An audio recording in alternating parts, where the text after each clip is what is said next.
Children of God, mga anak sa Diyos. Karong adlaw atong gisaulog ang St. John Marie Vianney Sunday.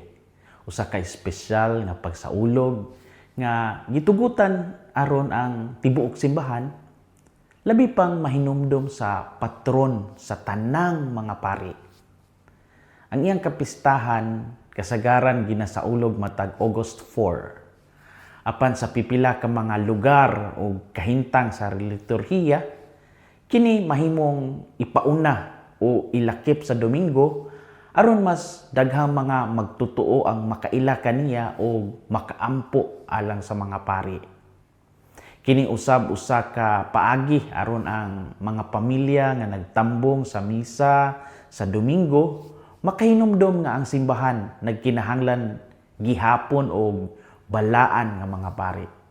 Si St. John Marie Vianney nailhan isip ang kura sa Ars, usa ka gamay nga baryo sa France.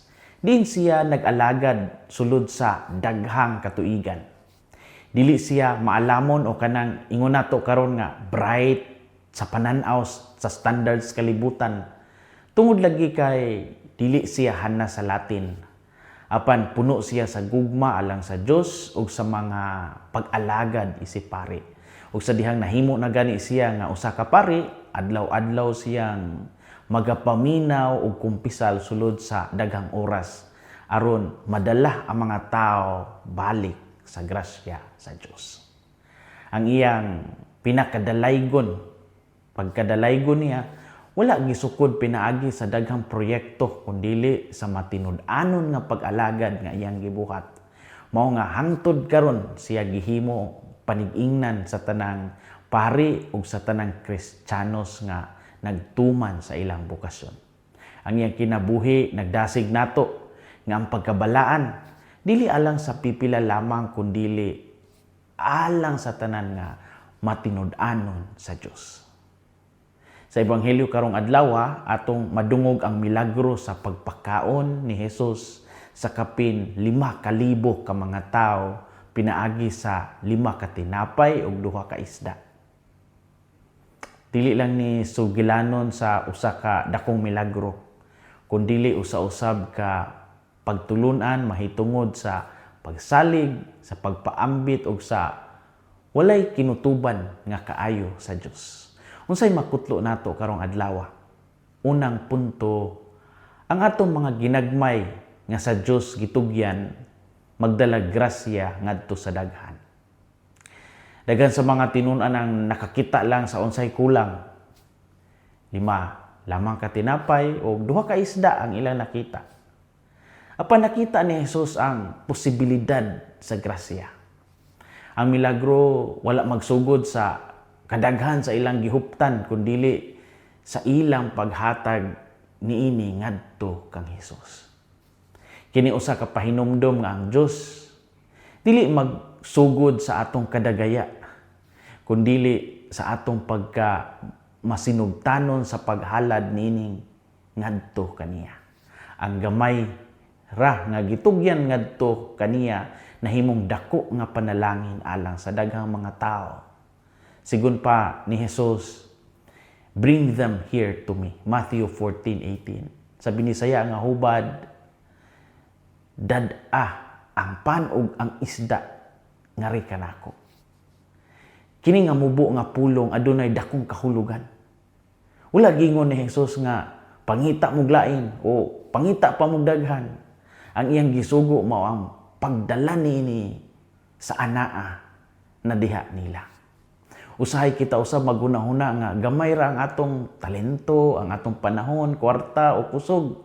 Tungod niini usahay dili na lang ta mutabang kay abi nato walay pulos sa atong mahatag. Apan ang Dios dili mutan-aw sa gidaghanon kun dili sa gugma nga naa sa paghatag. Mao sab ni ang gibuhat ni St. John Vianney. Wala siya nailhan tungod sa iyang kadato o kahibalo. Nailhan siya tungod sa iyang walay kakapoy nga gugma sa Dios ug sa iyang katawhan. Ang atong mga ginagmay nga sa Dios gitugyan magdala grasya ngadto sa daghan. Ikaduhang punto, ang grasya sa Dios kanunay nga igo alang sa tanan.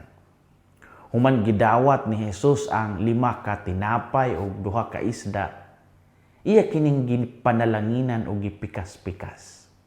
Dayon gipanghatag kini ngadto sa mga tao pinaagi sa mga tinunan.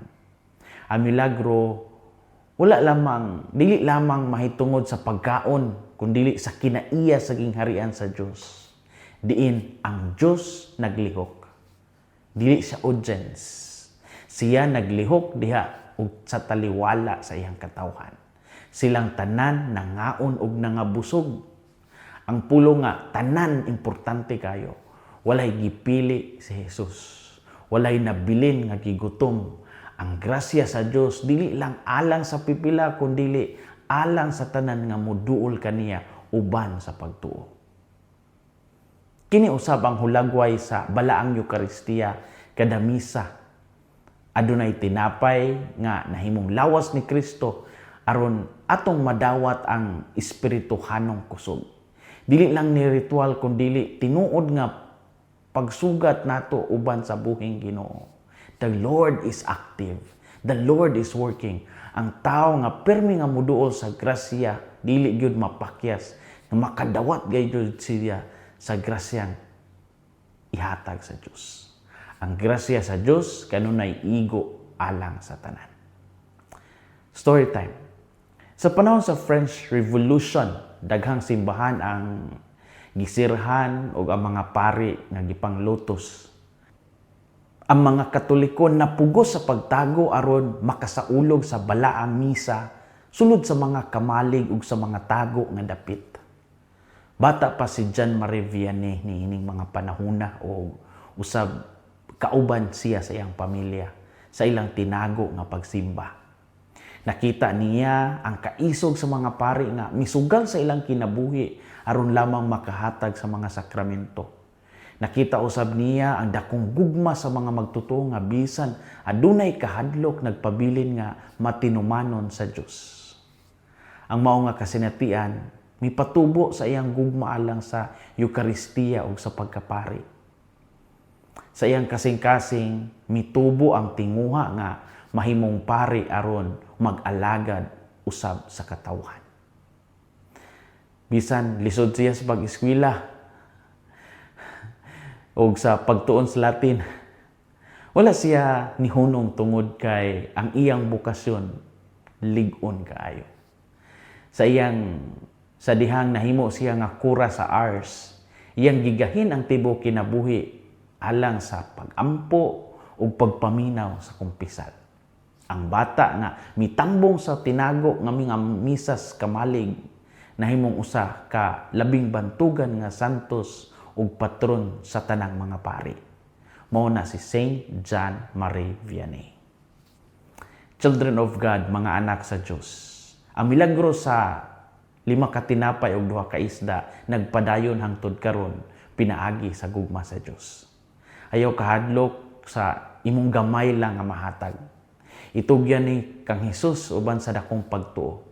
Ilaki pod nato ang tanang mga pari ilabi na niining Saint John Marie Vianney Sunday. Hinaot nga mahimong matinud-anon ang mga pari sa ilang bukasyon o puno usab sa gugma alang sa katawhan. O hinaot nga kita, mahimo mga tao nga mapasalamaton o mapinanggaon sa Eucharistia. Hinaot nga ang kasing-kasing ni Kristo maghari sa atong mga kasing-kasing. Kini si Father Felmar Castrodes, Fiel SVD, ang inyong magsisibya sa maayong balita. Gikan dinhi sa Kuala Lumpur. Nasod sa Malaysia, hinumdumi ang kinabuhing Kristiyano, kinabuhi sa pagserbisyo.